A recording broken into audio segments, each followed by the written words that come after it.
Welcome. Tonight, we embark on a journey through time, revisiting a period that shaped the course of human history, the Second World War. This was a time when the world seemed to hold its breath, when the fate of nations and the lives of millions hung in the balance. The streets of Europe, once bustling with everyday life, became silent witnesses to the unfolding of events that would forever alter the destiny of our planet. Across continents, from the snow-laden fields of Russia to the sun-baked deserts of North Africa, from the stormy Atlantic to the tranquil Pacific, the world was drawn into a conflict of unimaginable scale and consequence. The events of this global conflict were many and varied, filled with tales of both great struggle and remarkable resilience. Soldiers marched into the unknown, their hearts heavy with duty and fear, while families at home clung to hope, sending letters across oceans and continents, waiting for news. In the midst of chaos, acts of kindness and courage shone like beacons, neighbors sharing scarce food, strangers offering shelter, and communities coming together to rebuild what had been lost. The war was not just fought on battlefields, but in kitchens, classrooms, and quiet moments of resolve. But as the day draws to a close, let us explore these historical moments not as a cause for alarm, but as a gently flowing narrative to ease you into a peaceful night's sleep. The stories we share tonight are not meant to stir anxiety, but to offer comfort and perspective, reminding us that even in the darkest of times, humanity's spirit endures. As you listen, imagine the world as it was, cities cloaked in darkness to avoid the glare of enemy bombers, families whispering goodnight by candlelight, and the quiet determination that carried people through each uncertain day. Our journey will take us across continents and through years of conflict, touching upon key battles, pivotal decisions, and the profound impact this war had on the world we know today. We will visit the windswept beaches of Normandy, where courage was tested against impossible odds, the bustling factories of America, where workers toiled day and night to support the war effort, and the quiet villages of Eastern Europe, where families faced unimaginable loss and yet found ways to persevere. Each story, each moment, is a thread in the vast tapestry of World War II, a tapestry woven with sacrifice, hope, and the unbreakable will to survive. Our story begins on the first day of September, in the year 1939. A date etched into the annals of history, marking the beginning of a conflict that would engulf the globe and forever alter the course of nations and peoples. But to truly understand how the world reached this fateful moment, we must look back at the years and tensions that preceded it. The roots of World War II stretch deep into the aftermath of the First World War, a time when Europe was left shattered, its people traumatized, and its political landscape forever changed. The seeds of war were sown in the aftermath of the First World War. The Treaty of Versailles, signed in 1919, imposed harsh penalties and territorial losses on Germany, breeding resentment and economic hardship. The treaty not only stripped Germany of its colonies and significant territories, but also forced it to accept full responsibility for the war and pay crippling reparations. This humiliation and economic burden fueled anger and a desire for revenge among many Germans. The League of Nations, established to maintain peace, proved weak and ineffective, unable to enforce its decisions or prevent aggression. In the years that followed, political instability and the rise of extremist ideologies swept across Europe. Adolf Hitler, leader of the National Socialist German Workers' Party, capitalized on this turmoil, promising to restore Germany's former glory and overturn the post-war order. Meanwhile, in Italy, Benito Mussolini established a fascist regime, seeking to revive the Roman Empire and expand Italian influence. Mussolini's invasion of Ethiopia in 1935 and the League of Nations' failure to stop him further emboldened authoritarian leaders. In the East, Joseph Stalin ruled the Soviet Union with an iron fist, transforming the country into a major military power through brutal purges and forced industrialization. The Spanish Civil War, which erupted in 1936, became a testing ground for new weapons and tactics as Nazi Germany and Fascist Italy supported Francisco Franco's nationalists, while the Soviet Union aided the Republicans. The conflict foreshadowed the ideological battles and atrocities that would soon engulf the world. The 1930s saw a series of crises that tested the resolve of European powers. In 1931, Japan invaded Manchuria, signaling the rise of militarism in Asia. In 1936, Germany remilitarized the Rhineland in defiance of the Treaty of Versailles, while Italy invaded Ethiopia. 2 years later, the Munich Agreement allowed Hitler to annex the Sudetenland from Czechoslovakia, as British Prime Minister Neville Chamberlain and French leaders, including Édouard Daladier, pursued a policy of appeasement, hoping to avoid another catastrophic war. This policy, however, only encouraged further aggression. The annexation of Austria in 1938, known as the Anschluss, further emboldened Hitler. The world watched as Germany expanded its borders, while the League of Nations proved powerless to intervene. In the United States, President Franklin D. Roosevelt observed these developments with growing alarm, though the American public remained largely isolationist, haunted by the memories of World War I and the Great Depression. The final step toward war came in August 1939, when Germany and the Soviet Union shocked the world by signing the Molotov-Ribbentrop Pact, a non-aggression treaty that secretly divided Eastern Europe into spheres of influence. This agreement cleared the way for Hitler to invade Poland without fear of Soviet intervention. The secret protocol of the pact outlined the partition of Poland and the Baltic states, sealing the fate of millions. On September 1, 1939, the armed forces of Nazi Germany under Hitler's direction crossed the border into Poland. This act of aggression shattered the fragile peace that had held Europe in a tentative embrace since the end of the First World War and signaled the dawn of a new era of violence and uncertainty. Within days, Great Britain and France, bound by treaties to defend Poland's sovereignty, declared war on Germany, setting in motion alliances and enmities that would shape the years to come. The British Commonwealth, Australia, Canada, and New Zealand among them, soon followed suit, marking the true beginning of a global conflict. The invasion of Poland was swift and brutal, a stark demonstration of Germany's military might. Panzer divisions, spearheaded by tanks and supported by relentless aerial bombardment from the Luftwaffe, sliced through Polish defenses with a speed and ferocity that stunned the world. The Polish army, though courageous and determined, was ill-equipped to withstand the full force of the German blitzkrieg. Soviet forces invaded from the east on September 17th, sealing Poland's fate.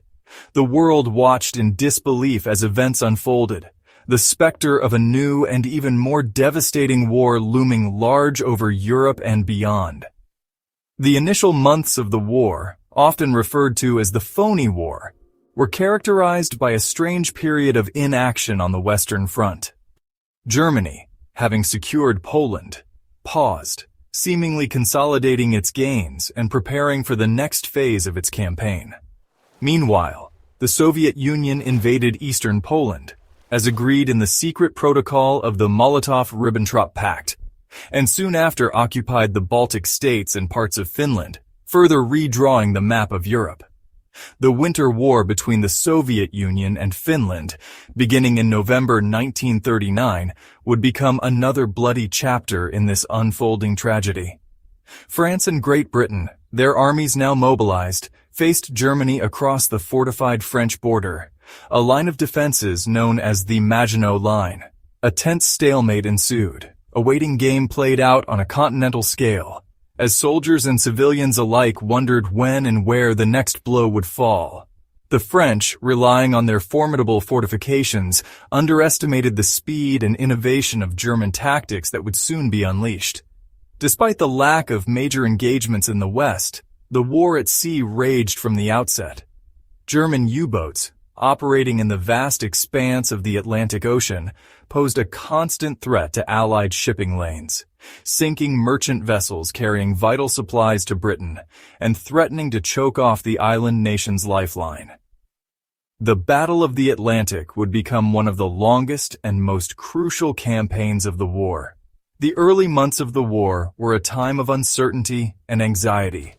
The world held its breath, bracing for the inevitable escalation of hostilities, the calm before the storm that was about to engulf Europe and spread far beyond its borders. Governments issued gas masks, built air raid shelters, and prepared their populations for the horrors to come. The relative calm of the phony war was shattered in the spring of 1940.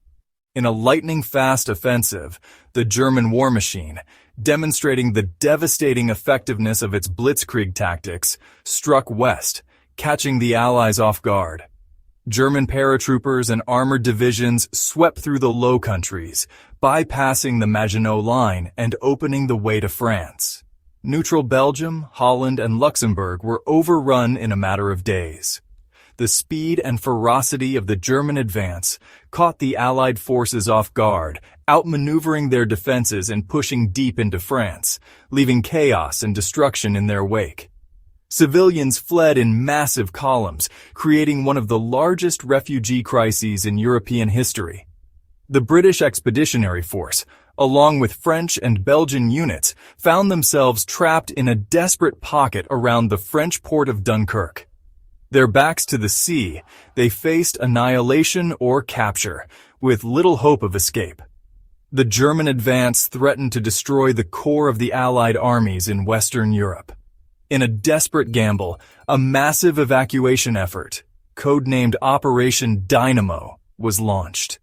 A flotilla of warships and civilian vessels, ranging from destroyers to fishing boats, crossed the English Channel under constant threat from German air attacks, risking everything to save the stranded soldiers. The courage of both military and civilian crews became legendary. The evacuation at Dunkirk. As the year 1941 began, the world was truly at war.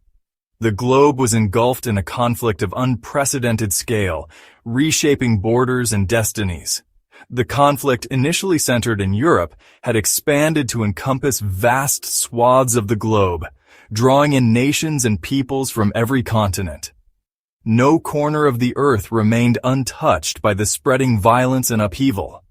From the frozen wastelands of the Eastern Front to the scorching deserts of North Africa, from the icy depths of the Atlantic Ocean to the jungles of Southeast Asia, the fighting raged on, a testament to the global reach and devastating impact of modern warfare.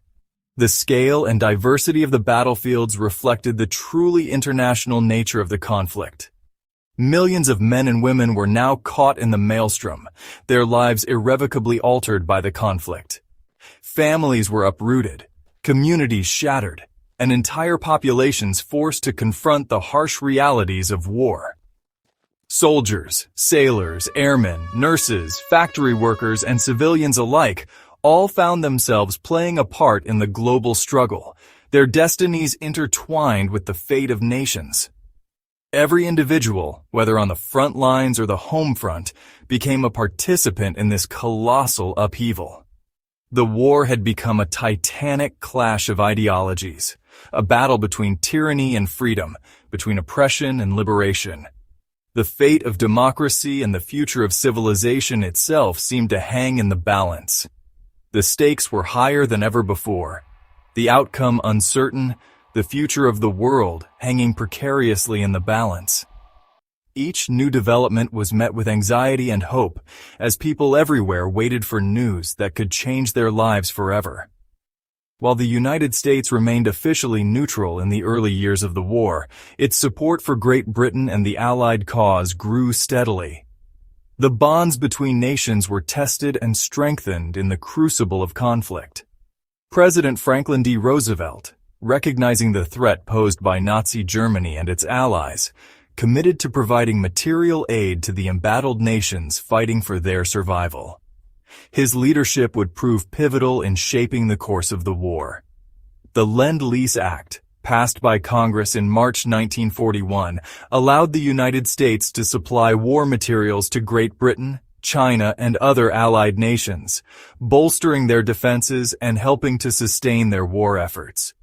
This act marked a significant shift in American foreign policy, signaling a deeper engagement in the global conflict. American factories, spurred on by the demands of war production, began churning out vast quantities of tanks, planes, ships, and munitions, transforming the United States into what Roosevelt dubbed the arsenal of democracy. The nation's industrial might become a decisive factor in the struggle. The flow of American aid, though initially a trickle, would eventually become a torrent, proving crucial in sustaining the Allied war effort and ultimately tipping the balance of power in favor of the Allies. Supplies crossed oceans, braving enemy submarines and treacherous seas. In the Pacific, the Empire of Japan, under the militaristic leadership of Hideki Tojo, harbored its own expansionist ambitions. The drive for dominance in Asia set the stage for a new and deadly front in the war. Seeking to establish a greater East Asia co-prosperity sphere, Japan aimed to secure access to the vital resources and assert its dominance in the region. The conquest of neighboring territories was seen as essential to Japan's survival and prosperity. Japan's aggression in Asia, already evident in its invasion of Manchuria in 1931, escalated in 1937 with the outbreak of the Second Sino-Japanese War. The brutality of the conflict shocked the world and foreshadowed the horrors yet to come. Japanese forces engaged in a brutal campaign of conquest and subjugation against Chinese resistance. Cities were devastated, and millions of civilians suffered under occupation. The United States, alarmed by Japan's expansionist policies and its alliance with Nazi Germany and Fascist Italy, imposed economic sanctions on Japan, including an embargo on vital resources such as oil and steel. These measures were intended to check Japanese aggression, but they also increased tensions between the two nations. These sanctions, intended to curb Japan's aggression, had the opposite effect, pushing Japan's leadership to consider a desperate gamble, a surprise attack on the United States Pacific Fleet at Pearl Harbor. The decision would change the course of history. On the morning of December 7, 1941, Japanese carrier-based aircraft, launched from a task force operating in the vast expanse of the Pacific Ocean, descended upon the United States naval base at Pearl Harbor, Hawaii. The attack was meticulously planned and executed with precision. The surprise attack, a carefully planned and executed operation, caught the American forces at Pearl Harbor completely off guard. Explosions rocked the harbor as ships burned and chaos erupted. Waves of Japanese bombers and torpedo planes targeted battleships, airfields, and other vital installations, wreaking havoc and sowing chaos. The devastation was swift and overwhelming. The attack on Pearl Harbor, a pivotal moment in World War II, shattered the illusion of American isolationism and galvanized public opinion in favor of war. The nation was united in grief and resolve. President Roosevelt, addressing a joint session of Congress the following day, denounced the attack as a date which will live in infamy. His words echoed across the nation and around the world. The United States, its Pacific Fleet crippled and its sense of security shattered, formally declared war on Japan on December 8, 1941. The sleeping giant had been awakened. The world watched as the sleeping giant, roused from its slumber, entered the global conflict. The entry of the United States would have far-reaching consequences for the outcome of the war. The entry of the United States into World War II, a momentous event that would ultimately tip the balance of power in favor of the Allies, marked a turning point in the conflict. American resolve and resources would soon be felt on battlefields across the world. America's industrial might, vast resources, and unwavering determination would prove crucial in defeating the Axis powers. The nation's factories became the backbone of the Allied war machine. Millions of American men and women answered the call to arms, joining the ranks of the Army, Navy, Air Force, and Marine Corps. Their courage and commitment would shape the outcome of the war. Factories across the nation shifted to wartime production, churning out tanks, planes, ships, and munitions at an unprecedented rate. The scale of production was unlike anything the world had ever seen. The United States, though initially ill-prepared for a global war, quickly mobilized its vast resources and manpower, transforming itself into the arsenal of democracy that would supply the Allied war effort. The nation's ability to adapt and innovate became a key advantage. The American people, united in their determination to defeat tyranny and preserve freedom, embraced the challenges of wartime, making sacrifices on the home front and contributing to the war effort in countless ways. Rationing, victory gardens, and war bonds became part of daily life. The Pacific theater of World War II, a vast and unforgiving arena of conflict stretching from the Aleutian Islands in the north to the Coral Sea in the south, witnessed some of the most brutal fighting of the entire war. The vast distances and harsh conditions tested the endurance of all involved. Japanese forces, emboldened by their early successes, swept through Southeast Asia, capturing Hong Kong, the Philippines, Malaya, Singapore, and the Dutch East Indies, securing vital resources and establishing a defensive perimeter. The rapid expansion stunned the world and threatened Allied interests throughout the region. The United States, its Pacific Fleet crippled by the attack on Pearl Harbor, faced the daunting task of rebuilding its naval power and halting Japan's relentless advance. Shipyards worked around the clock to repair and replace lost vessels.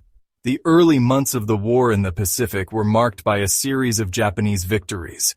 Allied forces were forced into desperate retreats, and morale was tested to its limits.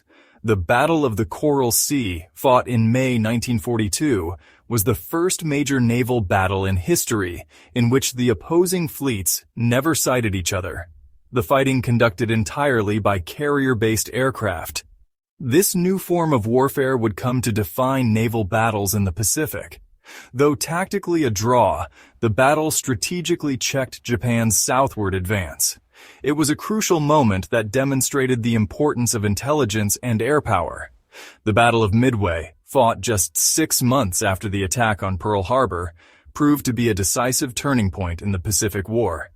The outcome would have far-reaching consequences for both sides.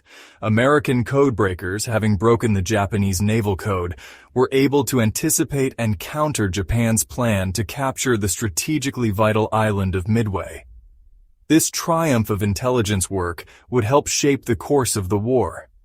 The battle, a resounding victory for the United States Navy, saw the sinking of 4 Japanese aircraft carriers, crippling Japan's offensive capabilities and shifting the balance of power in the Pacific. The momentum began to shift in favor of the Allies. The Eastern Front of World War II was a theater of unparalleled violence and destruction, a vast expanse where entire armies clashed, and millions of lives were forever changed. It was also a proving ground for some of the most formidable weapons, tanks, and aircraft ever built. Here, the endless plains and frozen landscapes of Eastern Europe bore witness to some of the most brutal fighting in human history, where the elements themselves became as deadly as the enemy.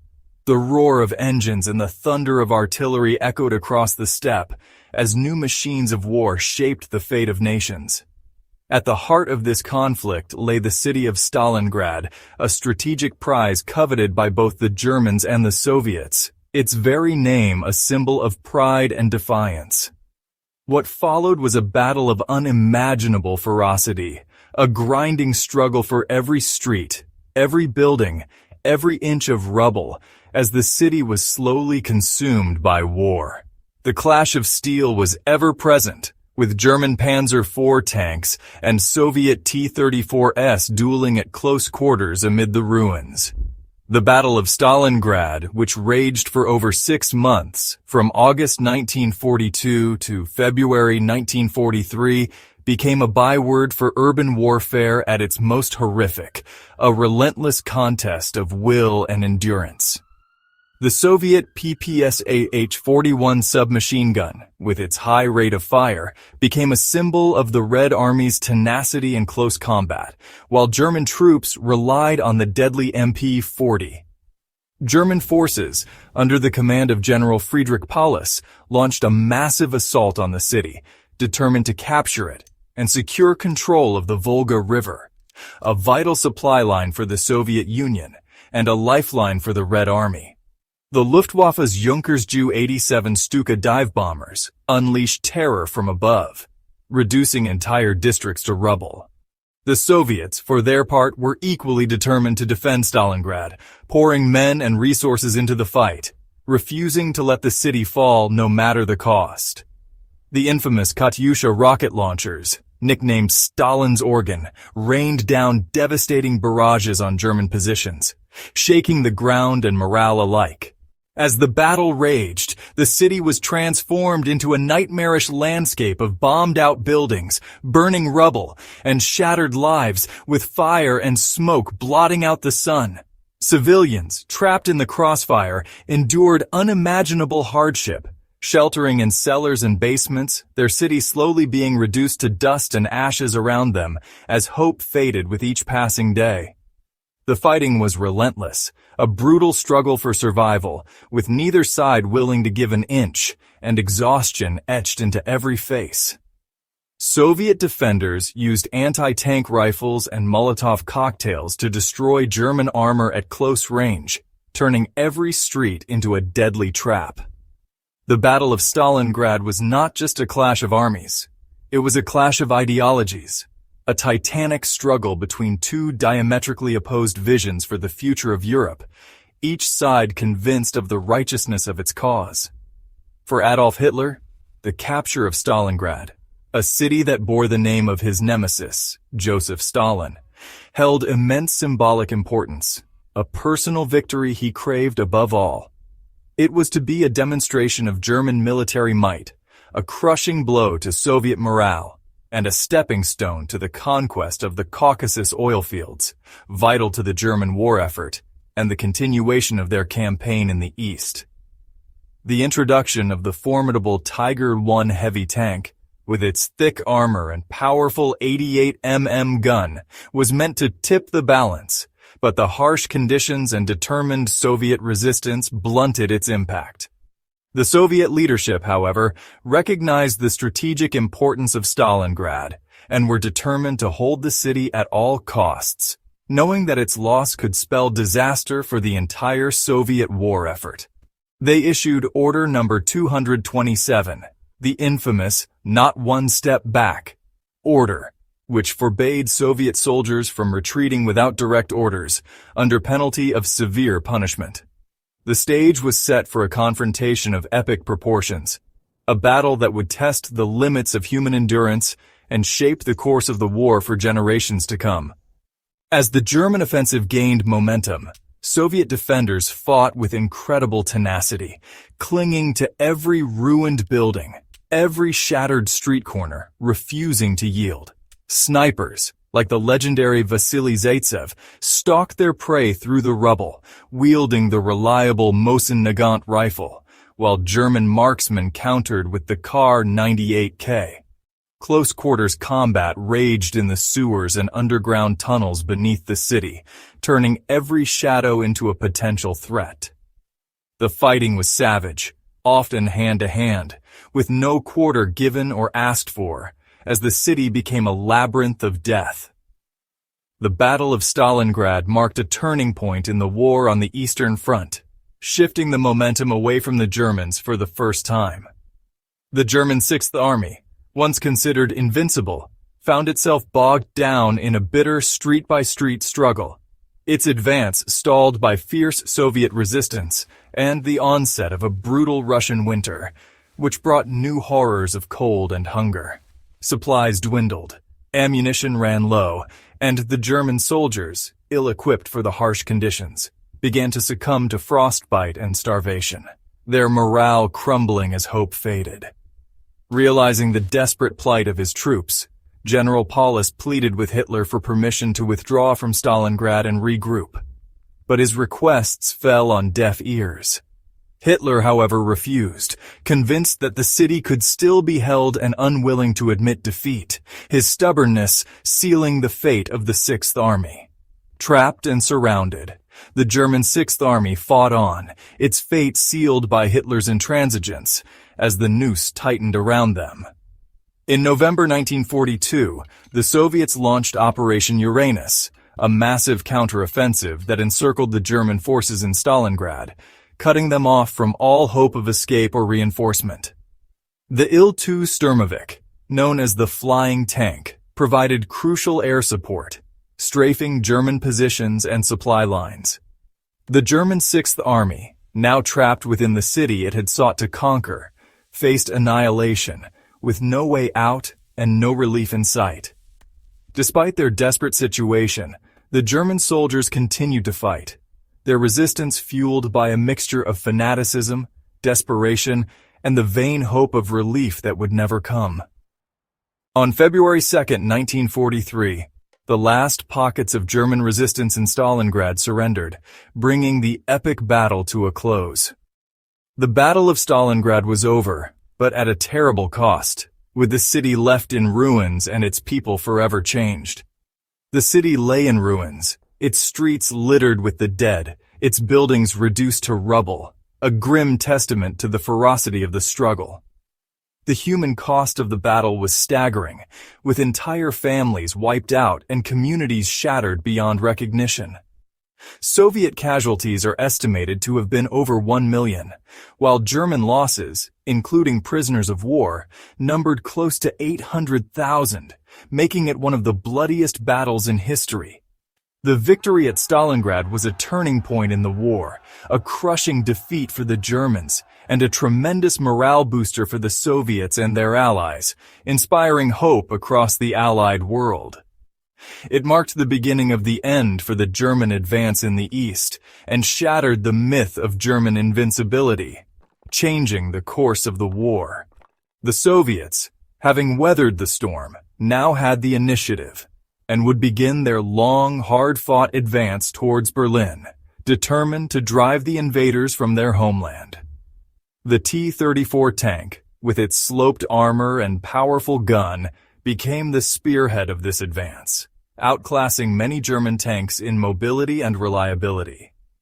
But the victory at Stalingrad came at a terrible price, with the city and its people bearing scars that would last a lifetime.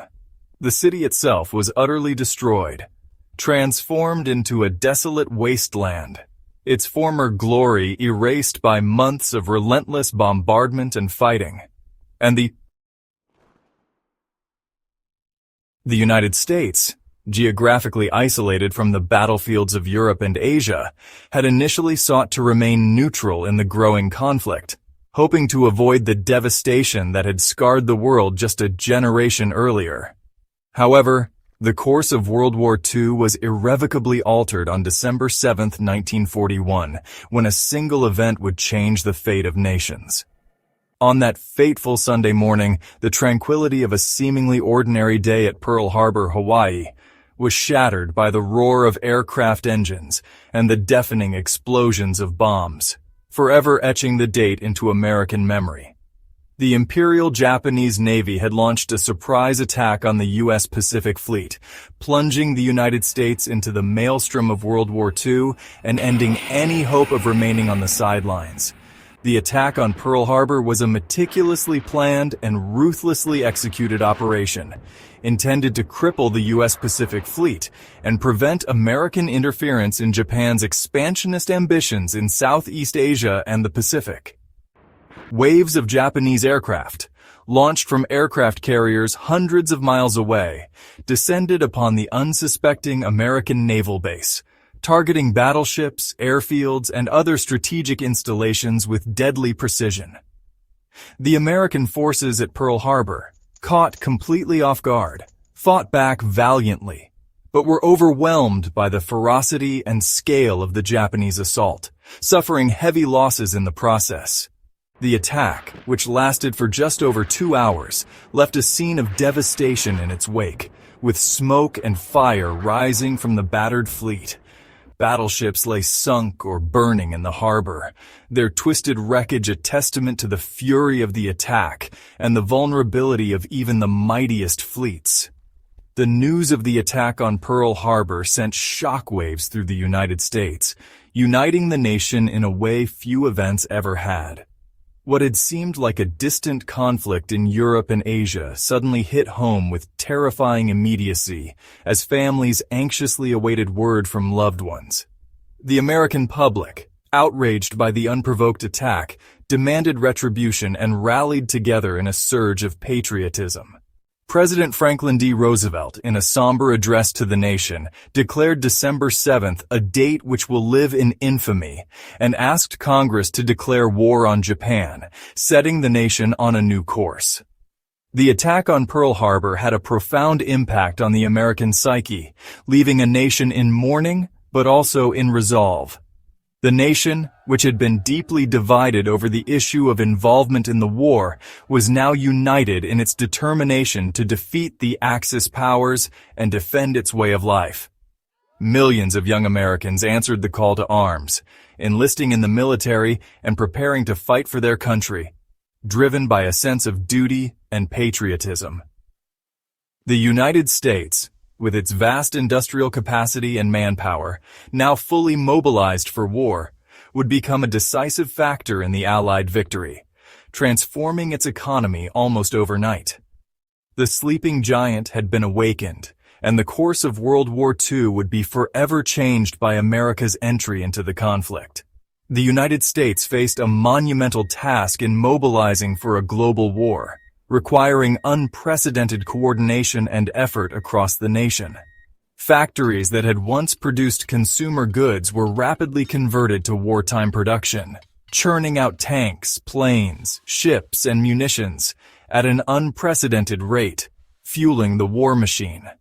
The American workforce, bolstered by women and minorities who filled the void left by men fighting overseas, toiled tirelessly to support the war effort, breaking new ground in the process. The American home front was also transformed as citizens rallied behind the war effort, participating in scrap drives, victory gardens, and countless other initiatives. Rationing was introduced for essential goods such as food, gasoline, and clothing, to ensure that resources were available for the military and to support the troops overseas. War bonds were sold to raise funds for the war effort, and propaganda posters urged Americans to do their part to support the troops, fostering a sense of shared sacrifice. The United States, once reluctant to get involved in another global conflict, was now fully committed to defeating the Axis powers, both at home and abroad. The nation's industrial might, combined with the determination of its people, would prove to be a decisive factor in the Allied victory, reshaping the world order. The United States, with its vast industrial capacity, became known as the arsenal of democracy during World War II, supplying the tools of victory. American factories produced a staggering amount of war material, supplying not only its own armed forces but also those of its allies, ensuring the flow of vital resources. Tanks, planes, ships, and weapons flowed from American factories, bolstering the Allied war effort on multiple fronts and giving hope to embattled nations. The American contribution to the Allied victory went beyond just supplying weapons and equipment. It was also about the courage and resolve of its people. American soldiers, sailors, and airmen fought with distinction in every theater of the war, from the beaches of Normandy to the jungles of the Pacific, earning a reputation for bravery. Their courage and sacrifice played a vital role in defeating the Axis powers, and their legacy endures to this day. The United States' entry into World War II was a turning point in the conflict, shifting the balance of power and energizing the Allied cause. The nation's industrial might, military power, and unwavering commitment to the Allied cause ultimately tipped the balance in favor of the Allies, changing the course of history. The United States, now a belligerent in a global conflict, faced the daunting task of waging war on two fronts, against Japan in the Pacific and against Germany and Italy in Europe, requiring careful planning and coordination. Strategic decisions had to be made about the allocation of resources and manpower to these different theaters of war, balancing urgent needs on both sides of the globe. In the Pacific, the United States faced a formidable opponent in the Imperial Japanese Navy, which had already demonstrated its strength and cunning. The early months of the war were marked by a series of Japanese victories as they seized control of key territories in Southeast Asia and the Pacific, threatening Allied supply lines. However, the United States Navy, bolstered by new ships and aircraft, gradually turned the tide, culminating in decisive victories at the Battle of Midway and the Battle of Leyte Gulf, shifting momentum. In Europe, the United States joined its British and Soviet allies in the fight against Nazi Germany, forging a powerful coalition. American forces played a key role in the North African campaign, the invasion of Italy, and the D-Day landings in Normandy, helping to open new fronts. The combined might of the Allied forces eventually overwhelmed Germany, leading to the collapse of the Nazi regime and the liberation of occupied nations. The Pacific theater of World War II was characterized by vast distances, challenging terrain, and brutal fighting conditions, testing the endurance of all involved. The United States Navy, initially on the defensive after the attack on Pearl Harbor, gradually gained the upper hand over the Imperial Japanese Navy, turning the tide of war. The Battle of Midway, fought in June 1942, was a turning point in the Pacific War, shifting the balance of naval power. American codebreakers had deciphered Japanese naval codes, giving them advance warning of the Japanese attack on Midway Island, a critical intelligence breakthrough. The resulting battle was a decisive American victory, sinking 4 Japanese aircraft carriers and crippling Japan's ability to wage offensive warfare, marking a dramatic shift in the Pacific. The United States, now on the offensive, began a campaign of island hopping, capturing strategically important islands from the Japanese, moving ever closer to Japan itself. These island campaigns were often bloody and protracted affairs, as American forces faced determined Japanese defenders who refused to surrender. The liberation of France marked a turning point in World War II, as Allied forces freed cities and inspired hope everywhere. After 6 long years, the thunder of war finally gave way to an uneasy silence across the fields and cities of Europe. The guns that had once echoed across the continent fell quiet, leaving behind a landscape forever changed by conflict. The devastation was everywhere, shattered buildings, empty streets, and the lingering sense of loss that hung in the air like a heavy fog. The 8th of May, 1945, marked a day etched in history, a day of relief, remembrance, and the promise of a new dawn. As the sun rose on that morning, it illuminated a Europe both exhausted and hopeful, standing at the threshold of peace after years of unimaginable hardship. For the millions who had endured the horrors of conflict, it was a day for reflection, a time to mourn the fallen and to cherish the survivors. Families who had been separated by war were reunited, while others faced the painful reality that their loved ones would never return. The shadow of war had stretched far and wide, leaving scars on the land and deep within the hearts of all who had witnessed its brutal passage. The trauma of bombings, occupation, and loss would linger for generations, shaping the memories and identities of entire nations.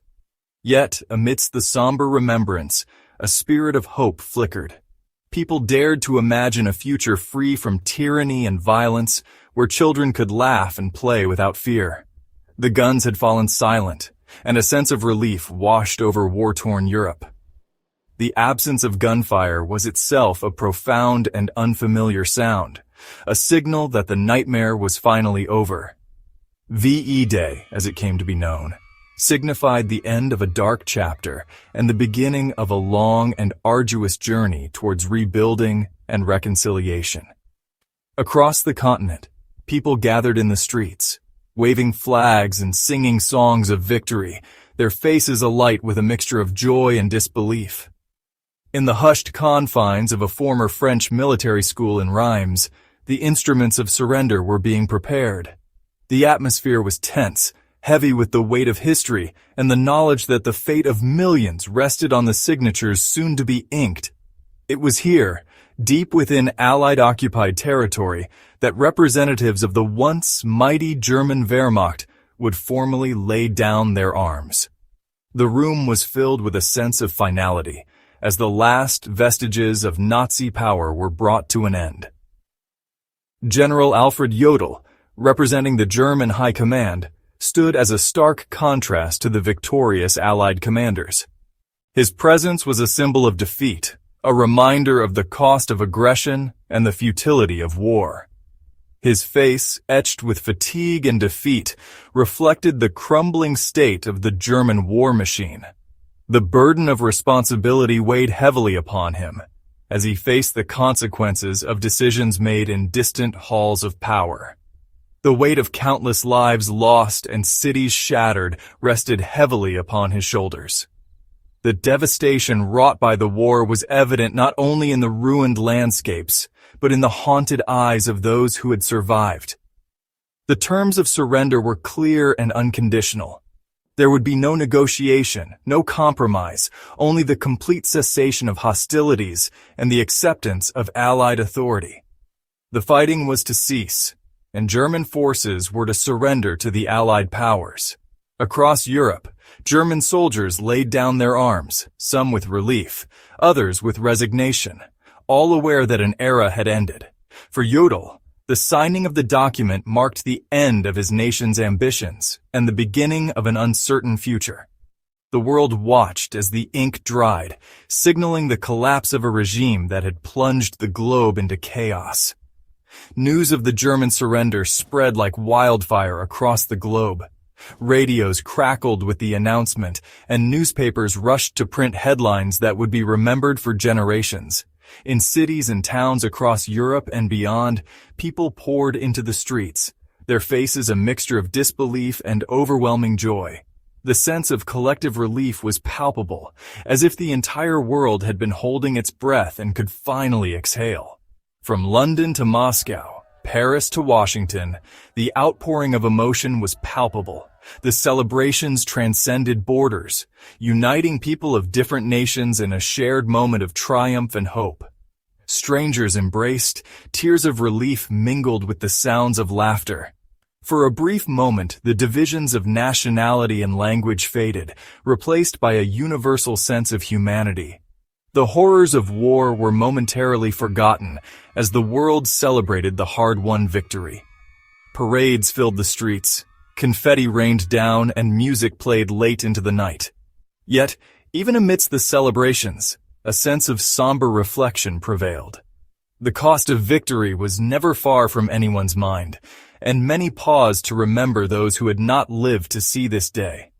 The cost of victory had been immense, measured in millions of lives lost and countless others irrevocably altered. Cemeteries across the continent filled with the graves of soldiers and civilians alike, silent witnesses to the tragedy of war. The world would never be the same. The scars of war, both visible and invisible, would shape the future in ways no one could yet fully comprehend. As the celebrations subsided, the daunting task of rebuilding a shattered continent began. Streets once filled with celebration were soon crowded with workers clearing debris and families searching for lost loved ones. Across Europe, cities lay in ruins, their once vibrant streets reduced to rubble and ash. The scale of destruction was almost unimaginable, with entire neighborhoods erased from the map. The scars of war ran deep, both physically and psychologically. Children wandered through the ruins, their childhoods forever marked by the memories of conflict and loss. Millions of refugees, displaced by the fighting, faced the daunting prospect of returning home to shattered lives and uncertain futures. For many, the journey home was long and perilous, and the places they returned to were often unrecognizable. The task of providing food, shelter, and medical care to these displaced souls was immense. Humanitarian organizations mobilized on an unprecedented scale, offering hope and relief to those who had lost everything. The war had left an indelible mark on the political and social fabric of Europe. Governments had collapsed, and the old certainties of power and order had been swept away. The old order had been shaken to its core, and new alliances and rivalries began to emerge from the ashes. Leaders gathered to discuss the future, aware that the choices they made would shape the world for decades to come. The world was entering a new era, one shaped by the profound lessons learned from the devastating conflict. In classrooms and parliaments, people debated how to ensure that such a tragedy would never be repeated. The end of the war in Europe brought with it a wave of political and social change. New governments rose from the ruins, promising a better future and a break from the mistakes of the past. Old empires crumbled, and new nations emerged from the ashes of conflict. The map of Europe was redrawn, and with it came new hopes and new challenges. The map of Europe was redrawn, reflecting the shifting balance of power. Borders shifted, populations moved, and the political landscape was transformed almost overnight. In Eastern Europe, the Soviet Union, having played a pivotal role in defeating Nazi Germany, exerted its influence, installing communist governments in its wake. The Red Army's presence was both a symbol of liberation and a harbinger of new tensions. This marked the beginning of the Cold War, a period of geopolitical tension between the Soviet Union and the Western powers. The world, though at peace, now found itself divided by ideology and suspicion. The war had also shattered the illusion of European dominance on the world stage. The old colonial empires began to wane, and new global powers emerged to fill the vacuum. The United States, emerging from the conflict as a global superpower, would play an increasingly influential role in shaping the post-war order. Its economic and military strength became a cornerstone of the new world balance. Even as the world celebrated the end of the war in Europe, the seeds of future conflict were already being sown. The division of Europe into East and West would define international relations for decades.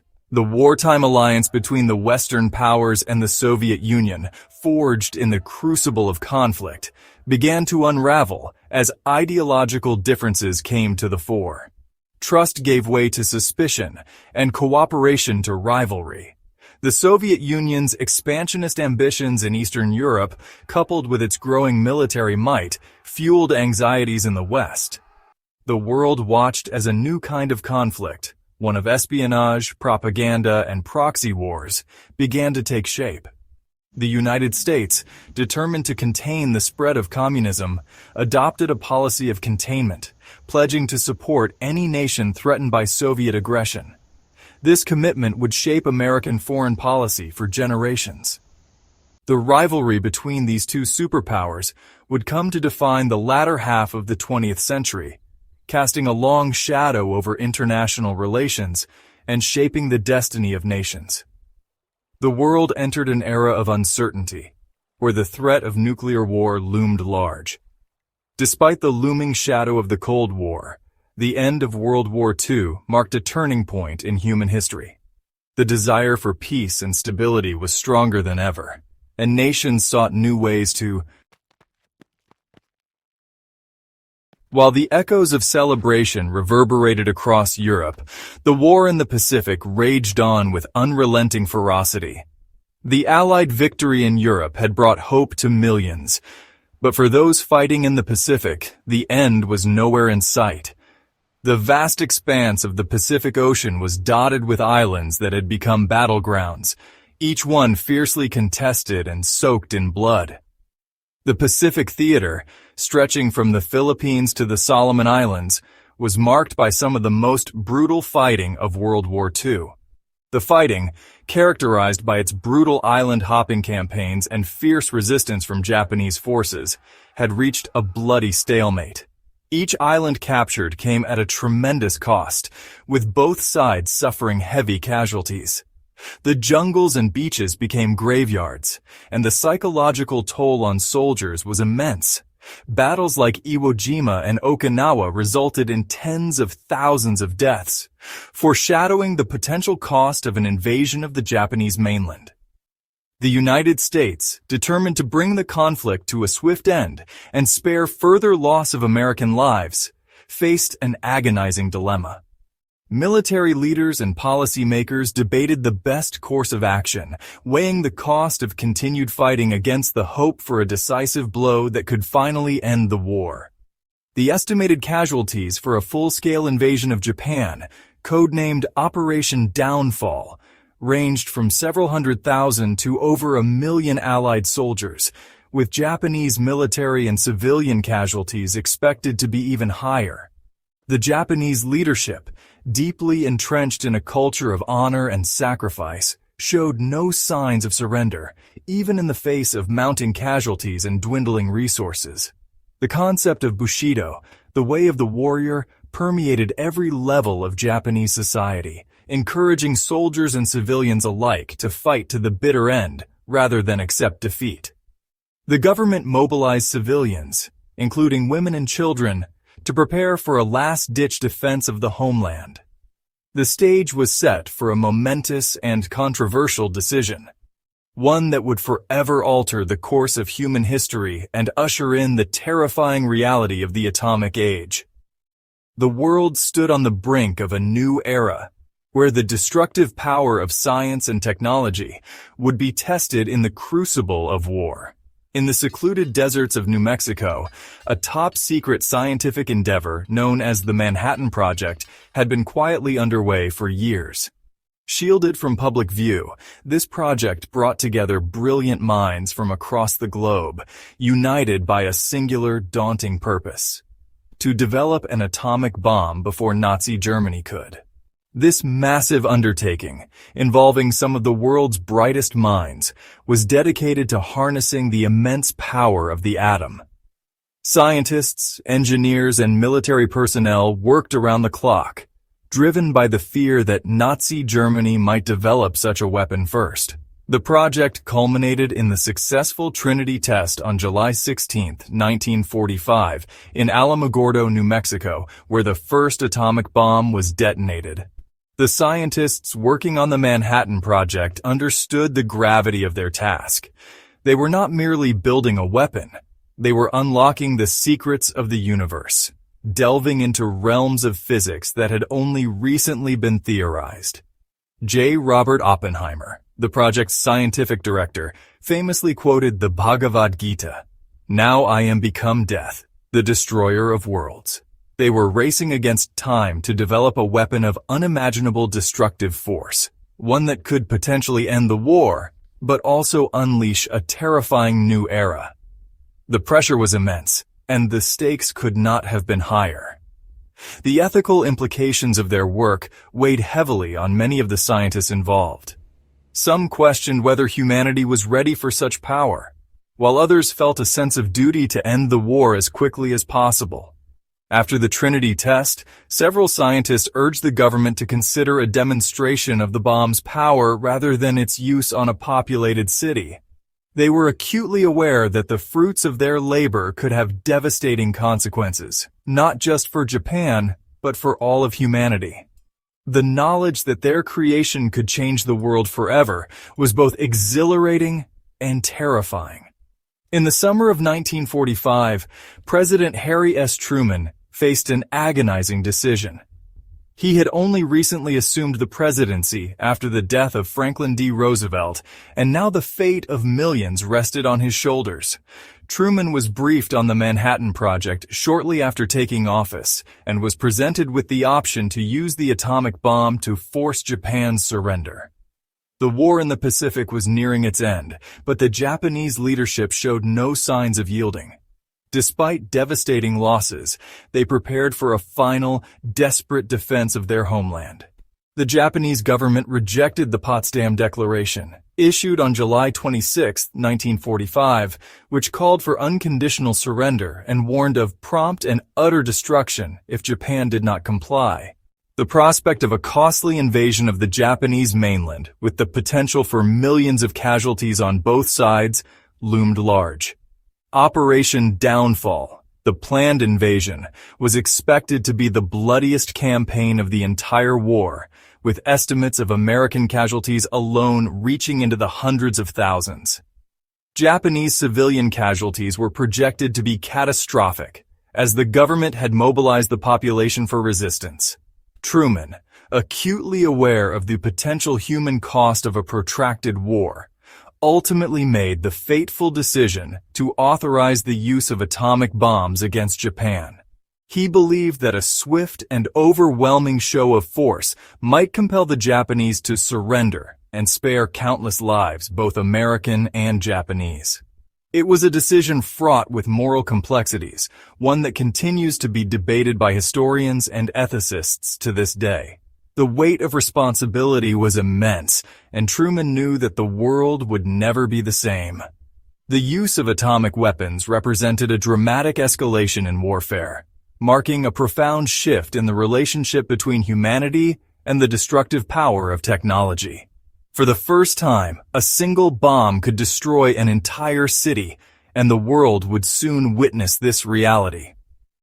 On the morning of August 6, 1945, at 8:15 a.m. local time, the world watched in horror as a blinding flash illuminated the sky over Hiroshima, Japan. In an instant, the city was transformed into a scene of unimaginable devastation. The bomb, nicknamed Little Boy, detonated approximately 600 meters above the city center.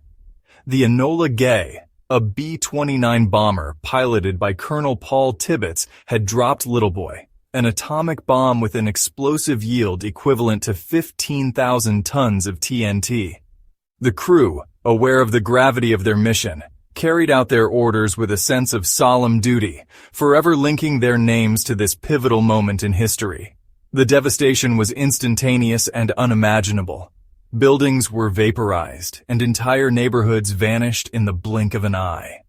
The city's infrastructure was obliterated, and fires broke out across the urban landscape. The blast obliterated everything within a 2-mile radius, instantly killing an estimated 70,000 to 80,000 people. The shockwave shattered windows miles away, and the city was engulfed in chaos. By the end of 1945, the death toll in Hiroshima would rise to over 140,000 due to injuries and radiation sickness. The intense heat ignited raging firestorms that swept through the city, incinerating everything in their path. Survivors described the air itself as burning, and the flames consumed anything that could catch fire. The firestorms created hurricane-force winds, further spreading the destruction.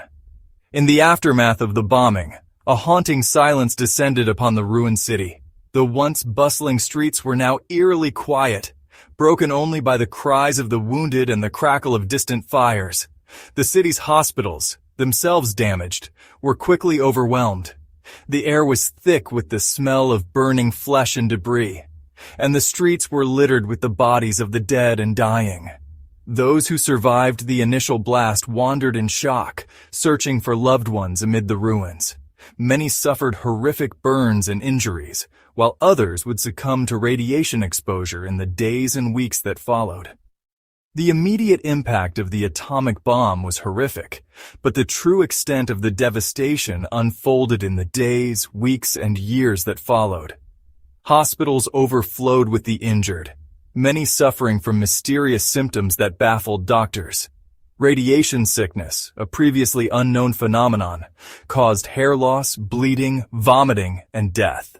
Thousands more perished from radiation sickness, their bodies ravaged by the invisible killer unleashed by the bomb. The effects of radiation poisoning were slow and agonizing, with victims succumbing to burns, infections, and organ failure. Survivors, known as hibakusha, faced lifelong health problems and social stigma. Survivors of the blast faced a lifetime of suffering. They became known as hibakusha, a term that carries both the weight of tragedy and the strength of resilience. Many hibakusha would later become advocates for peace and nuclear disarmament, sharing their stories with the world. Many bore the physical and emotional scars of that fateful day, haunted by memories of the blinding flash, the deafening roar, and the unbearable heat.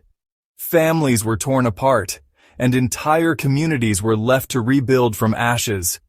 The psychological trauma would last for generations. The bombing of Hiroshima marked a turning point in human history, a stark reminder of the devastating consequences of unchecked technological advancement.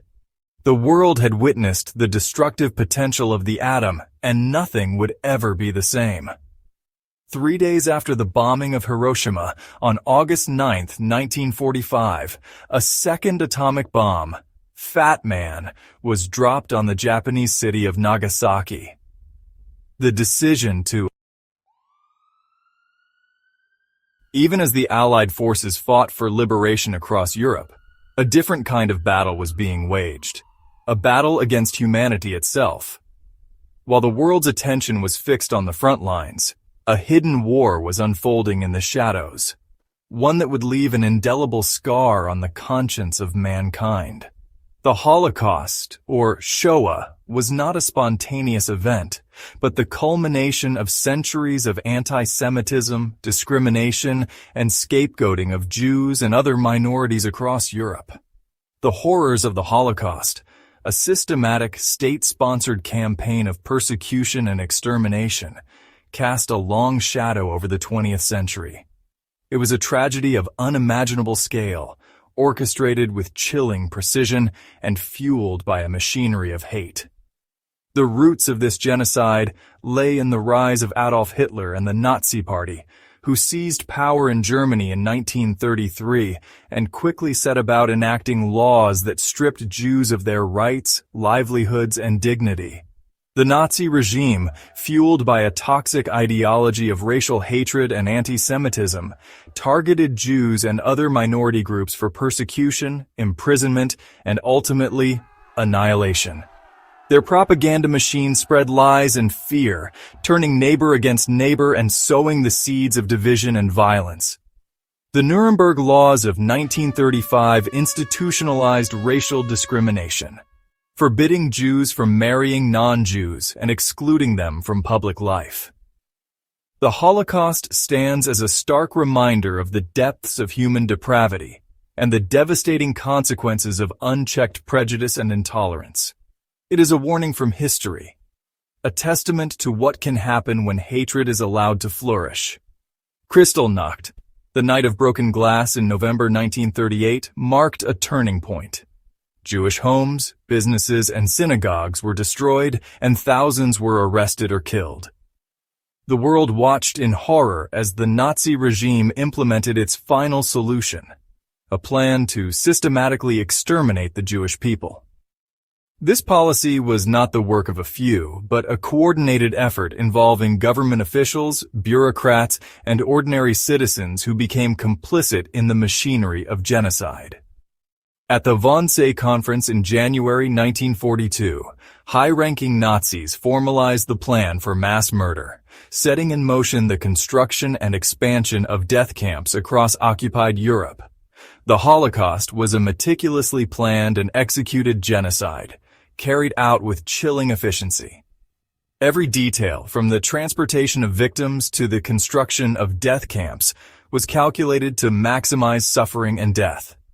Bureaucrats tracked train schedules, guards enforced brutal discipline, and doctors selected who would live or die. The Nazi regime, with its vast network of concentration camps, forced labor camps, and extermination camps, transformed Europe into a vast killing ground. These camps became the epicenters of suffering, where the value of human life was reduced to nothing. Auschwitz-Birkenau, Treblinka, Sobibor, and Majdanek became synonymous with industrialized murder. Jews, stripped of their citizenship, possessions, and dignity, were rounded up and deported to these camps, often transported in overcrowded cattle cars under inhumane conditions. Families were torn apart, children separated from parents, and entire communities erased in a matter of days. In the Warsaw ghetto alone, over 400,000 Jews were confined in appalling conditions before most were sent to Treblinka. The journey itself was a harrowing ordeal, with many perishing from starvation, disease, or exhaustion. The cries of the desperate and the dying echoed through the cramped, suffocating darkness of the cattle cars, a prelude to the horrors that awaited at their destination. Survivor Eli Wiesel later wrote, "Never shall I forget that night, the first night in camp, which has turned my life into one long night, 7 times cursed and 7 times sealed." Upon arrival at the camps, the prisoners were subjected to unimaginable horrors: starvation, forced labor, torture, and mass murder. The air was thick with fear and despair, as hope faded with each passing day. Primo Levi, an Italian Jewish survivor, described the daily struggle. "To succumb is the easiest of all things. It is enough to remain motionless and to refuse to suffer." The conditions in the Nazi concentration and extermination camps were designed to dehumanize and ultimately exterminate the prisoners. Overcrowded barracks, filthy straw mattresses, and the constant threat of violence created an atmosphere of terror and hopelessness. Anne Frank, hidden in an Amsterdam attic before her arrest, wrote in her diary, "In spite of everything, I still believe that people are really good at heart." Inmates were stripped of their identities, assigned numbers in place of names, and forced to wear striped uniforms that marked them as outcasts. Their individuality was erased, replaced by a system that saw them only as statistics in a campaign of annihilation. For many, the tattooed number on their arm was the only proof of their existence. Starvation was a constant threat, with prisoners receiving meager rations that barely sustained life. Hunger gnawed at their bodies and spirits, weakening them for the forced labor that awaited each day. Survivor Viktor Frankl recalled, "The best of us did not return. Disease was rampant, spread by overcrowding, unsanitary conditions, and a lack of medical care. Typhus, dysentery, and other illnesses claimed countless lives, while the sick were often left to die without help or comfort." In Bergen-Belsen, Anne Frank and her sister Margot succumbed to typhus just weeks before liberation. Those deemed unfit for work were often sent directly to the gas chambers. The selection process was swift and merciless, with a simple gesture determining life or death. Dr. Josef Mengele, the infamous Angel of Death, conducted selections at Auschwitz, sending thousands to their deaths with a wave of his hand. The horrors endured by the prisoners of the Holocaust defied comprehension. The trauma of witnessing friends and family disappear, the constant fear of death, and the daily struggle for survival left deep psychological scars. Many survivors, like Roman Kent, later spoke of the legacy of pain that haunted them for the rest of their lives. Yet, even in the face of unimaginable suffering, acts of courage, resilience, and compassion shone through. Prisoners risked their lives to share food, offer comfort, and maintain a sense of humanity in a world designed to destroy it. Survivor Gerda Weissman-Klein remembered a friend who gave her a cherished piece of bread, saying, "I want you to live, even if I do not." The Nazi regime, determined to eliminate all traces of its crimes, constructed gas chambers and crematoria at several concentration camps, transforming these sites into factories of death. The scale and efficiency of the killing was unprecedented in human history. At Auschwitz alone, over 1 million Jews were murdered, their bodies incinerated in massive crematoria.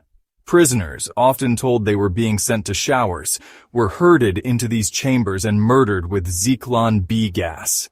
The deception added another layer of cruelty to an already unimaginable crime. Survivor testimonies describe the terror and confusion of those final moments. The gas chambers and crematoria represented the ultimate expression of Nazi barbarity, a chilling testament to the regime's genocidal intentions. The personal belongings of the victims, shoes, eyeglasses, suitcases, became silent witnesses to the scale of the loss. In the words of survivor Thomas Bergenthal, each pair of shoes was a life, a story, a world destroyed. The sheer scale of the killing, with millions murdered in these industrial death factories, defied comprehension. Mass graves and the ruins of the camps stand as grim reminders of the lives extinguished. In places like Babi Yar and Ponary, tens of thousands were shot and buried in mass pits. The systematic extermination of Jews and other minority groups in the gas chambers and crematoria stands as a stark reminder of the depths of human depravity. The world must never forget the lessons of this dark chapter. The Holocaust also targeted Roma, disabled people, Poles, Soviet prisoners of war, and others. Millions more lost to Nazi brutality. Even in the darkest of times, the human spirit found ways to resist the Nazi regime.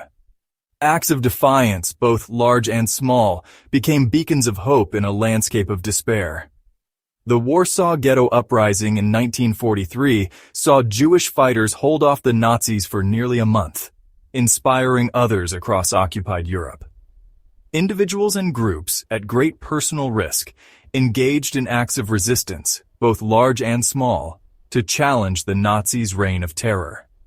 Underground newspapers, sabotage, and secret gatherings kept the flame of resistance alive. The White Rose, a student group in Munich, distributed anti-Nazi leaflets, calling for moral courage. Some risked their lives to hide Jews, providing them with food, shelter, and false documents. These acts of bravery often meant the difference between life and death. Oskar Schindler, a German industrialist, saved over 1,000 Jews by employing them in his factories, while countless others, like the Dutch family who hid Anne Frank, acted with quiet heroism. Others joined underground resistance movements, sabotaging Nazi infrastructure and distributing anti-Nazi propaganda. Their courage inspired others to resist, even when hope seemed lost. In France, Poland, and the Soviet Union, partisans fought back, disrupting Nazi operations and saving lives. These acts of resistance, while often overshadowed by the enormity of the Holocaust, serve as a testament to the courage and compassion that persisted even in the face of unimaginable evil. They remind us that even in the darkest times, there are those who choose to stand up for what is right. Yad Vashem honors these individuals as righteous among the nations. As the Allied forces advanced across Europe, they began to liberate the Nazi concentration and extermination camps, revealing the full horror of the Holocaust to the year is 1945. The world, weary from conflict, yearns for a brighter future. Cities lie in ruins, families are torn apart, and the scars of war are etched into the faces of millions. The devastation of the Second World War is unlike anything humanity has ever witnessed. The sheer scale of suffering, the loss of life, and the destruction of entire communities have left a deep mark on the collective consciousness of nations across the globe. The horrors of the Holocaust, the atomic bombings of Hiroshima and Nagasaki, and the displacement of millions have made it clear. The world cannot afford another global conflict. From the ashes of a global war, a new hope emerges. In the city of San Francisco, representatives from 50 nations gather. They come from every corner of the world, united by a single urgent purpose, to ensure that the horrors of the past are never repeated. The air is thick with anticipation and the weight of responsibility. Each delegate knows that the decisions made here will shape the destiny of generations to come. The conference is attended by key figures such as U.S. President Harry S. Truman, British Prime Minister Winston Churchill, Soviet Premier Joseph Stalin, and Chinese leader TV Soong, representing the major Allied powers. They carry with them the weight of millions lost and the lessons learned from a devastating conflict. This gathering marks the birth of a new organization, one founded on the principles of peace and international cooperation. The delegates are not just politicians or diplomats. They are witnesses to tragedy, survivors of chaos, and above all, visionaries determined to build a better world. Among them are influential figures like U.S. Secretary of State Edward Stettinius Jr., Soviet Foreign Minister Vyacheslav Molotov, and Eleanor Roosevelt, who would later become a champion for human rights within the UN. It is a bold experiment, a collective endeavor to prevent the horrors of war from ever happening again.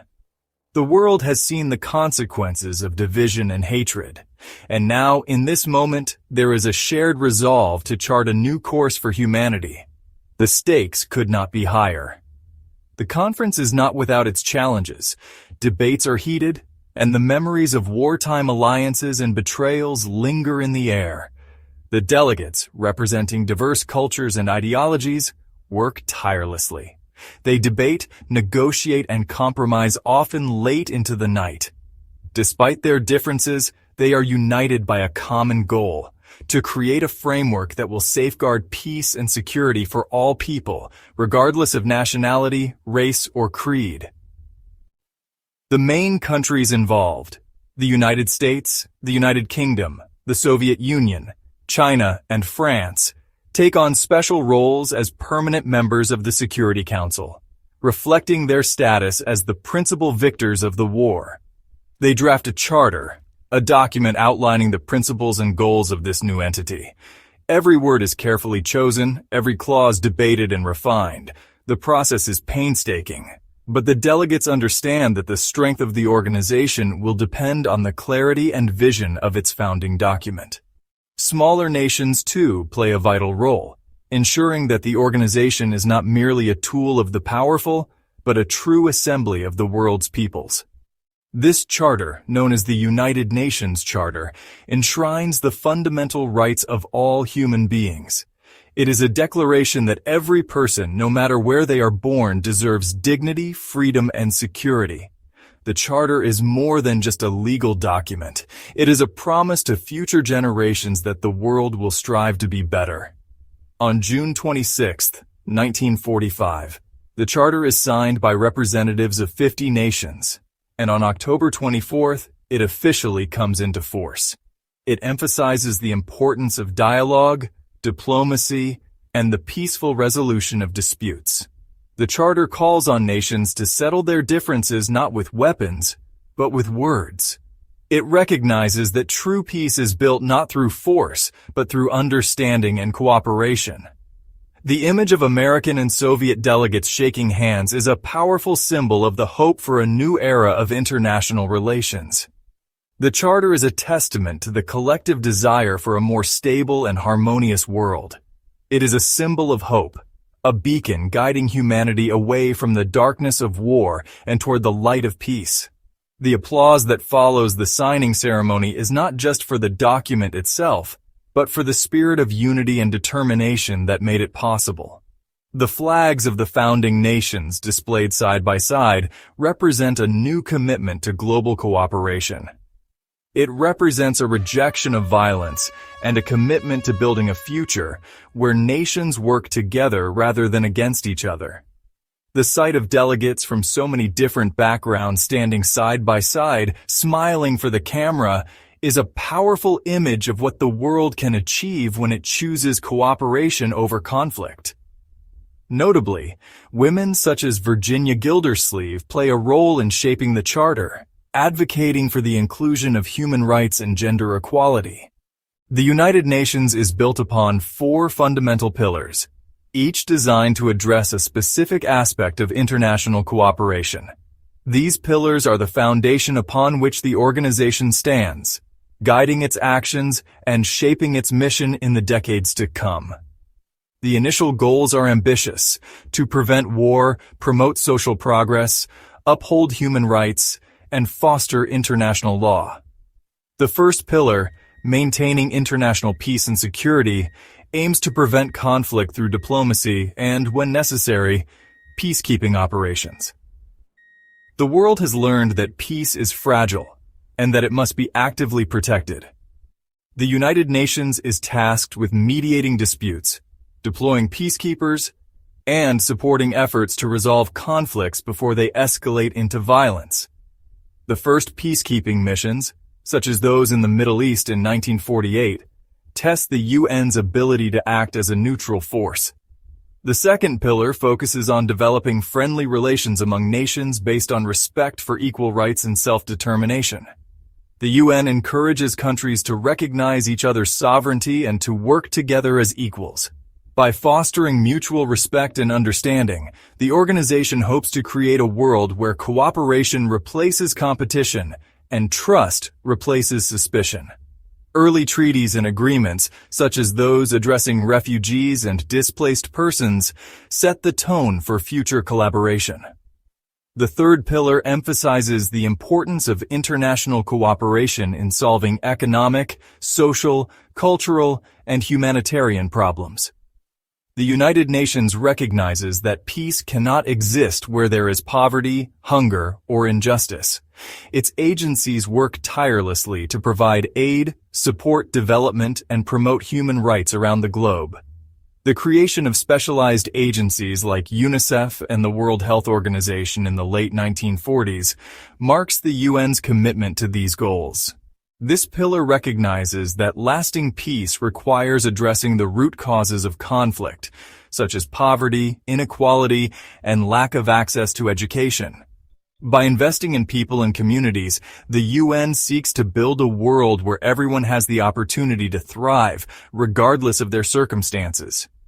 The UNRWA, one of the first relief agencies, provides food, shelter, and medical care to millions of displaced Europeans after the war.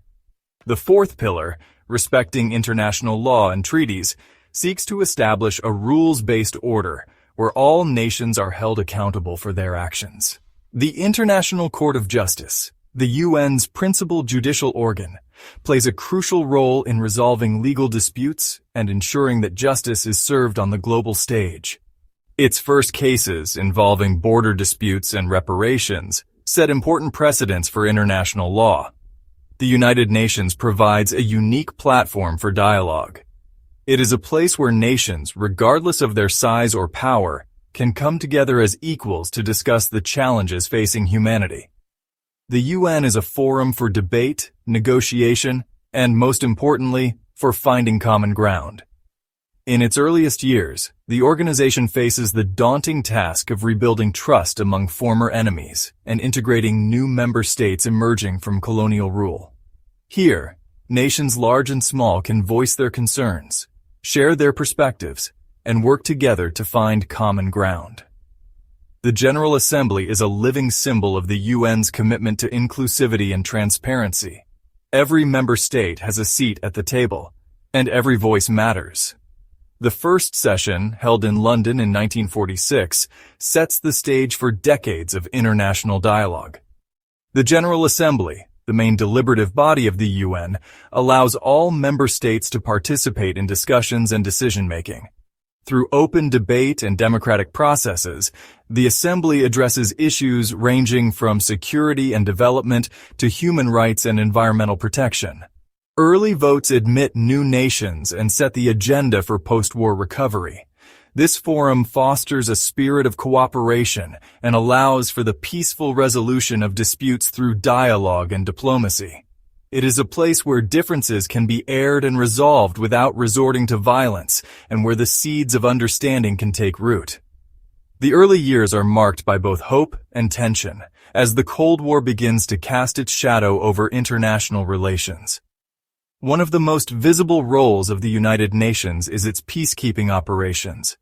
These missions are often deployed in some of the world's most dangerous and volatile regions, where conflict threatens the lives of innocent civilians and the stability of entire nations.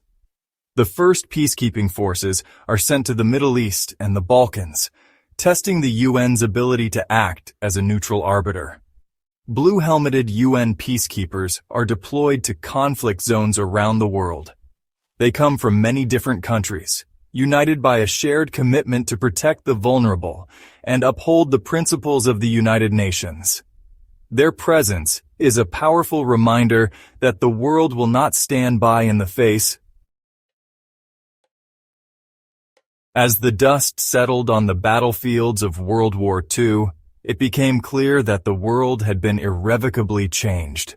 The devastation was not limited to the physical destruction of cities and landscapes, but extended deep into the hearts and minds of people everywhere.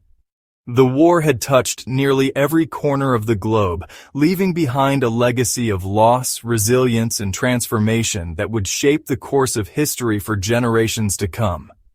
The sheer scale of the conflict, involving over 100 million people from more than 30 countries, meant that its consequences would ripple outward, affecting not just governments and armies, but the very fabric of societies. The conflict, the most devastating in human history, had left an indelible mark on the global landscape. Cities that once bustled with life were reduced to rubble, and entire communities were uprooted or erased. The sheer scale of destruction was almost unimaginable, with millions of lives lost and countless more forever altered by the trauma of war. In places like Warsaw, Dresden, and Stalingrad, entire neighborhoods vanished overnight, and the scars of bombings and battles would remain visible for decades. The old order had crumbled, and a new world, shaped by the war's profound consequences, began to emerge. Leaders gathered in the ruins of once great cities to chart a new course for humanity, aware that the choices they made would echo far into the future.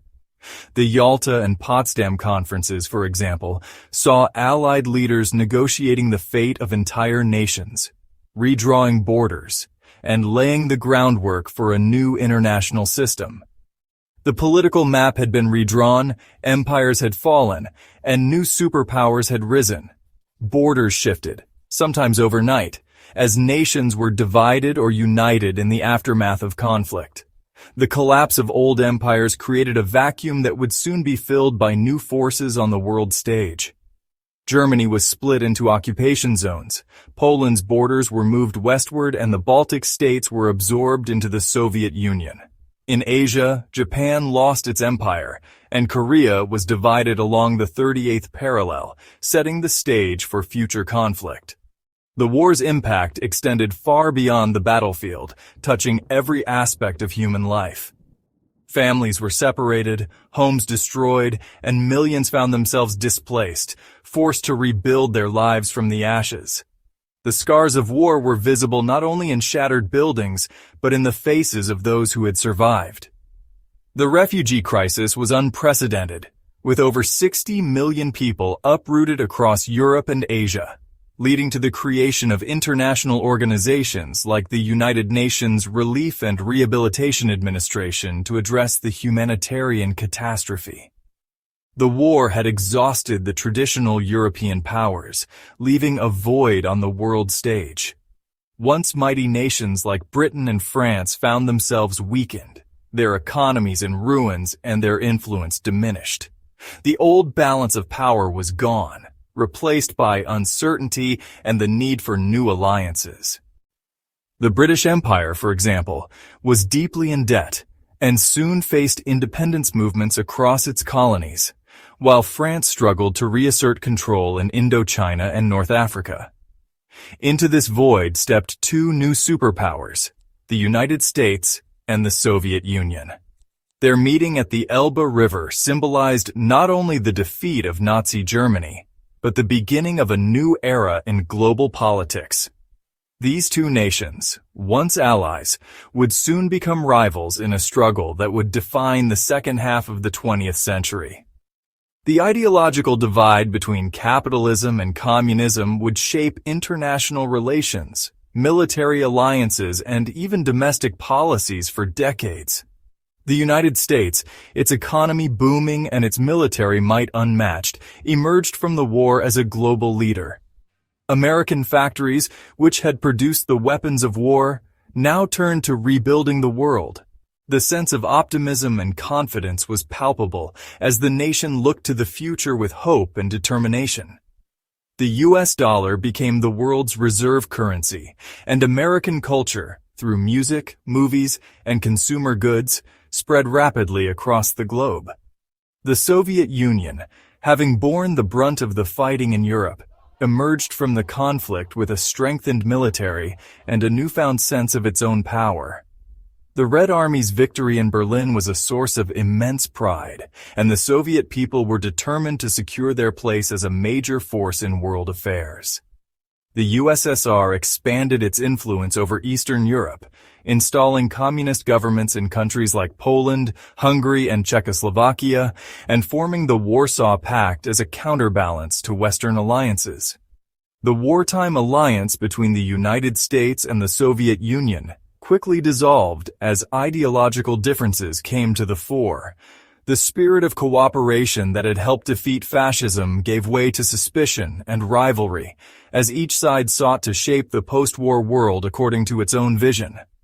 The Berlin blockade, the formation of NATO, and the arms race were early signs of the deepening Cold War. The world found itself divided into two opposing camps, the capitalist West, led by the United States, and the communist East, dominated by the Soviet Union. This division was not just political, but also cultural and ideological, with each side promoting its own values and way of life. The division of Germany and the construction of the Berlin Wall became powerful symbols of this global split.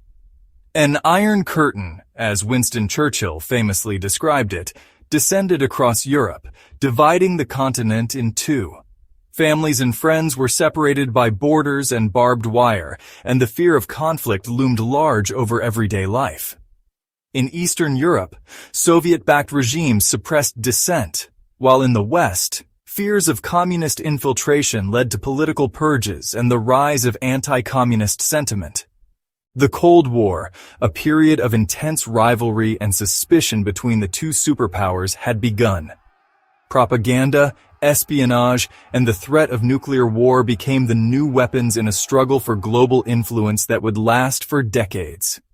Proxy wars in Korea, Vietnam, and Afghanistan would draw in nations from around the world, while the space race and Olympic competitions became arenas for ideological competition. World War II also had a profound impact on the colonial empires of European powers.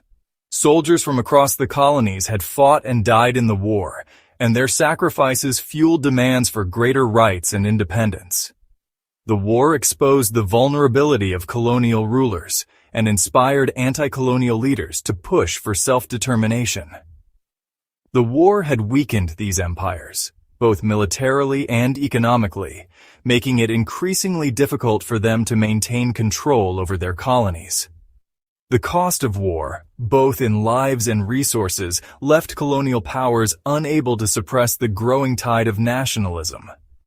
In India, the Quit India movement gained momentum, while in Indonesia and Vietnam, nationalist leaders declared independence soon after the Japanese surrender. Across Asia, Africa, and the Caribbean, movements for independence gained momentum.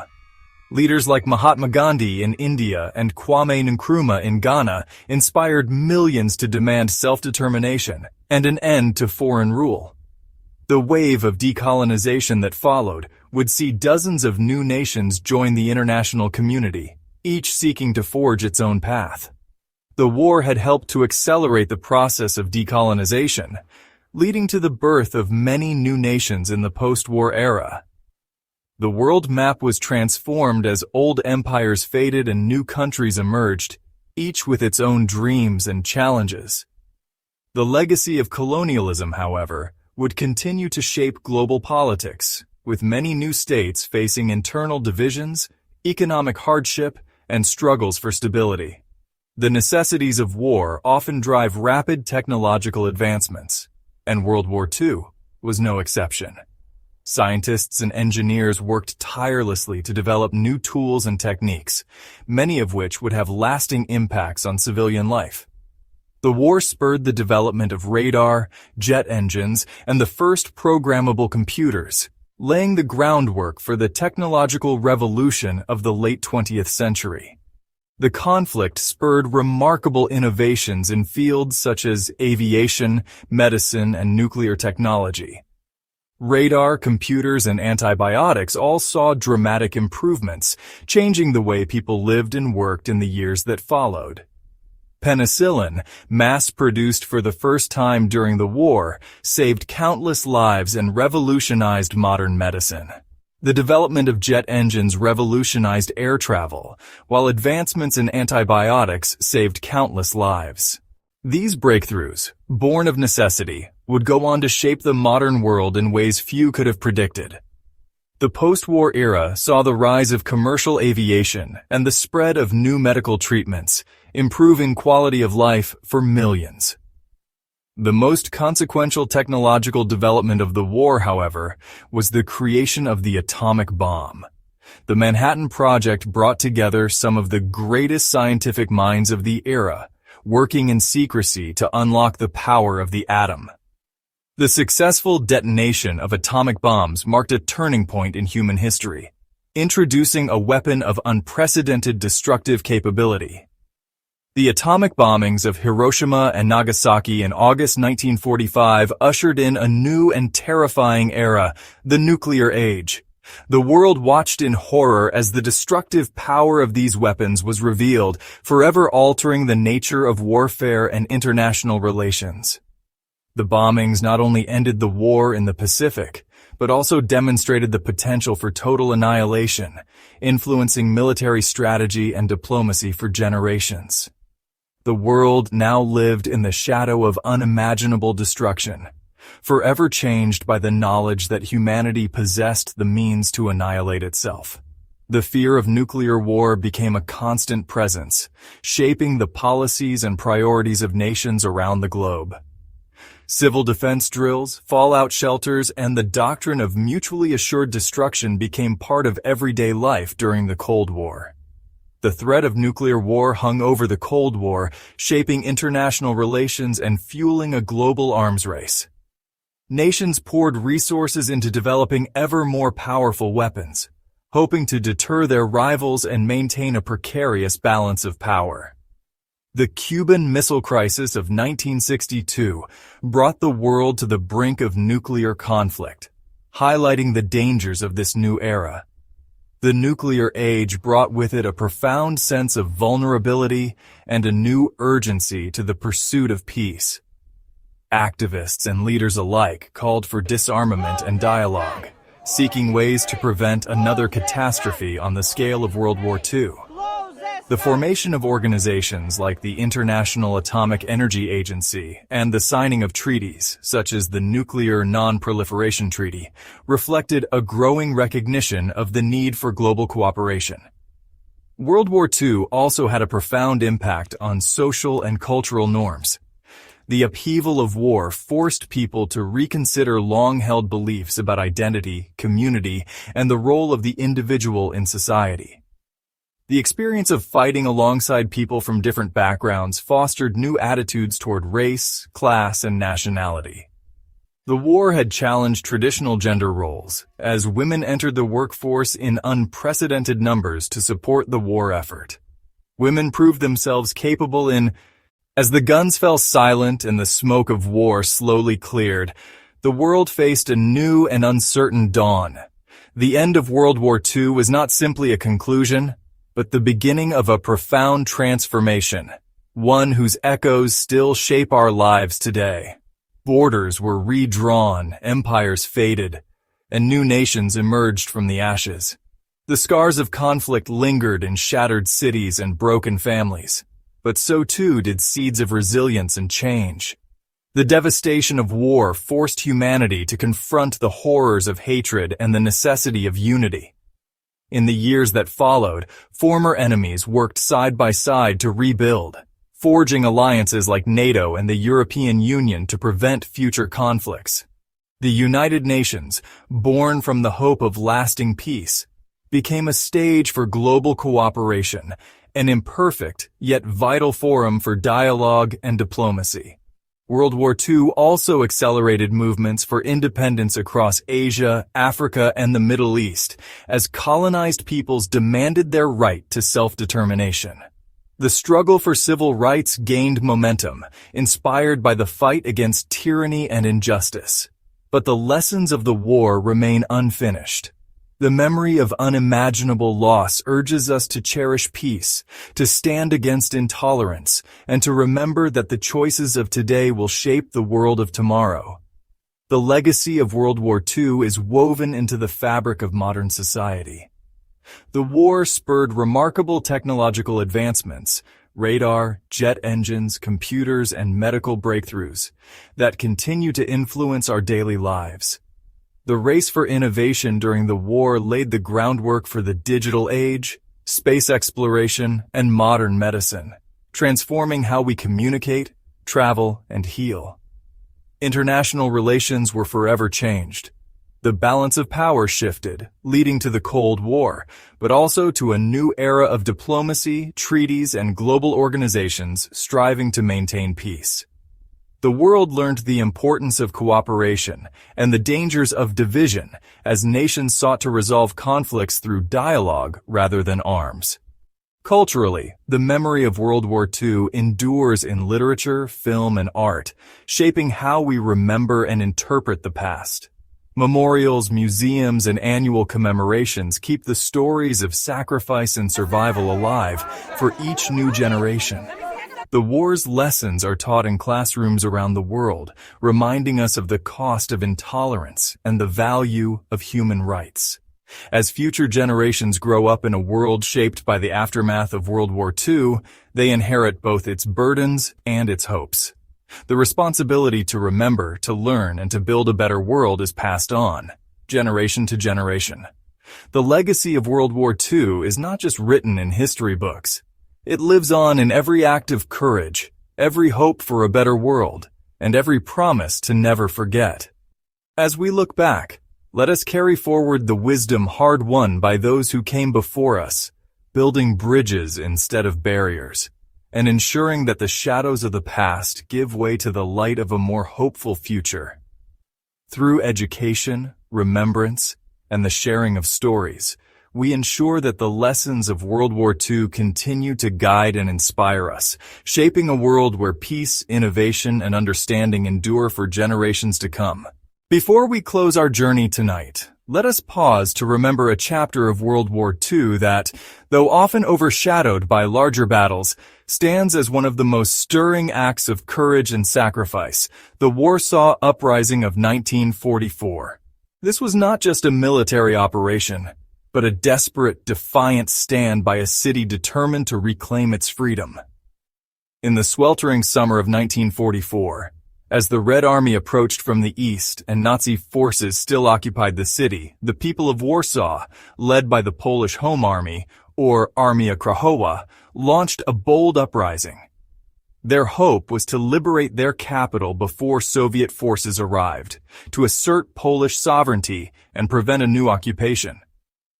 For 63 harrowing days, nearly 50,000 resistance fighters, many of them teenagers and young adults, took up arms against a far better equipped enemy. Among them were figures like General Tadeusz Komorowski, the commander of the Home Army, and Krystyna Krahelska, a poet and nurse whose courage inspired many. The city's youth, known as the Grey Ranks, served as couriers, medics, and scouts, risking their lives to keep the resistance alive. The fighting was brutal and relentless. With only a fraction of the weapons and supplies they needed, the insurgents turned every street, every ruined building into a battleground. Civilians sheltered in cellars for weeks, enduring constant bombardment and dwindling food and water. Underground networks buzzed with secret messages, and makeshift hospitals sprang up in basements, where doctors and nurses worked tirelessly to save the wounded. The cost was staggering. German forces responded with overwhelming force, systematically destroying entire districts and massacring civilians. Over 200,000 people, men, women, and children, lost their lives. By the end, Warsaw was a city of ashes, its once vibrant streets reduced to rubble. Yet, even in the face of unimaginable loss, the spirit of Warsaw's people did not break. Survivors like Wanda Tracik-Stauska, a teenage courier during the uprising, would later recall the solidarity and hope that bound the city together. even as the world seemed to collapse around them. The uprising became a symbol of hope and defiance, a testament to the human will to resist oppression and to dream of freedom, even when the odds seemed insurmountable. The sight of the Polish flag flying over liberated buildings, if only for a moment, inspired not just Warsaw, but all of occupied Europe. The memory of the Warsaw Uprising reminds us that history is shaped not only by great armies and famous leaders, but also by the courage of ordinary people, students, nurses, parents, and children, who refuse to surrender their dignity or their dreams. Today, Warsaw honors its fallen and its heroes with candlelight vigils, solemn ceremonies, and the stories passed down through generations. The legacy of the uprising endures in every act of resistance against injustice, and in every voice that rises for freedom. As we remember the stories of World War II, let us honor the quiet heroes of Warsaw, those who fought, those who suffered, and those who survived. Their bravery shines as a beacon of hope amidst the shadows of history, reminding us that even in the darkest times, the human spirit can endure and inspire. As we drift into the quiet of the night, let us take a moment to reflect on the stories we have just witnessed. The darkness around us is gently illuminated by the soft glow of a single candle, a symbol of hope that has endured through even the most challenging times. In this peaceful silence, we are reminded of the countless individuals whose lives were forever changed by the events of World War II. Their experiences, both heartbreaking and inspiring, echo through the years and reach us even now, urging us to remember, to honor, and to learn. Let us carry with us the memories of those who lived through the tumultuous years of World War II. Each photograph, each letter, each memory is a testament to the strength of the human spirit in the face of unimaginable adversity. These survivors, now elders among us, hold within them stories of loss and survival, of families torn apart and reunited, of communities shattered and rebuilt.